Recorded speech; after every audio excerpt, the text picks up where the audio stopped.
Rumah Nikita Mirzani digeledah, polisi sita barang ini. Satreskrim Polres Kota Serang menggeledah artis sensasional Nikita Mirzani di kawasan Pesanggerahan, Jakarta Selatan, Kamis 14 Juli 2022 siang. Kasat Reskrim Polresta Serang Kota, AKP David Adikusuma memimpin langsung penggeledahan kediaman Nikita Mirzani yang dilakukan sejak pukul 12 waktu Indonesia Barat. Kabid Humas Polda Banten, Kombes Pol Sinto Silitonga mengatakan, penggeledahan tersebut dilakukan guna menemukan alat bukti terkait kasus pelanggaran Undang-Undang ITE yang menjerat aktris ibu kota tersebut. Polisi pun menyita satu buah gadget iPad merek Apple dari hasil penggeledahan kediaman Nikita Mirzani. Sinto menerangkan, gadget tersebut disita sebagai barang bukti dari kasus dugaan pencemaran nama baik melalui media sosial yang dilaporkan oleh Dito Mahendra.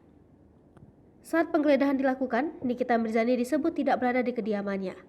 Kendati demikian, hal tersebut tak lantas menghambat kedatangan Satreskrim Polres Serang Kota.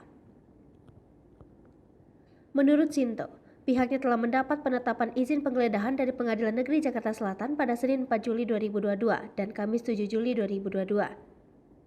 Sebelumnya diberitakan, Nikita Mirzani telah ditetapkan sebagai tersangka oleh Satreskrim Polres Serang Kota atas laporan dugaan pencemaran nama baik melalui media sosial yang dibuat oleh Dito Mahendra ke Polresta Serang Kota.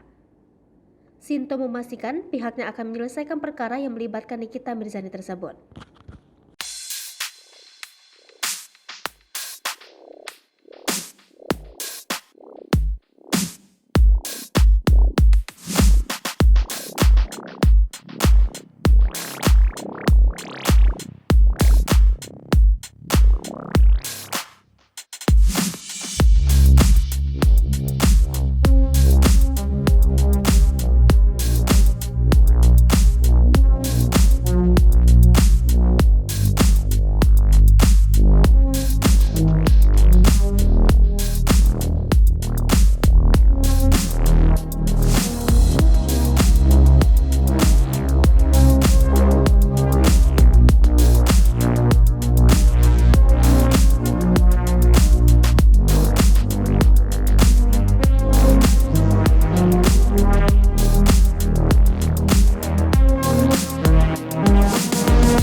Hai pemirsa Sri Popo TV, jangan lupa komen, like, dan subscribe, serta tonton terus berita-berita terupdate lainnya ya.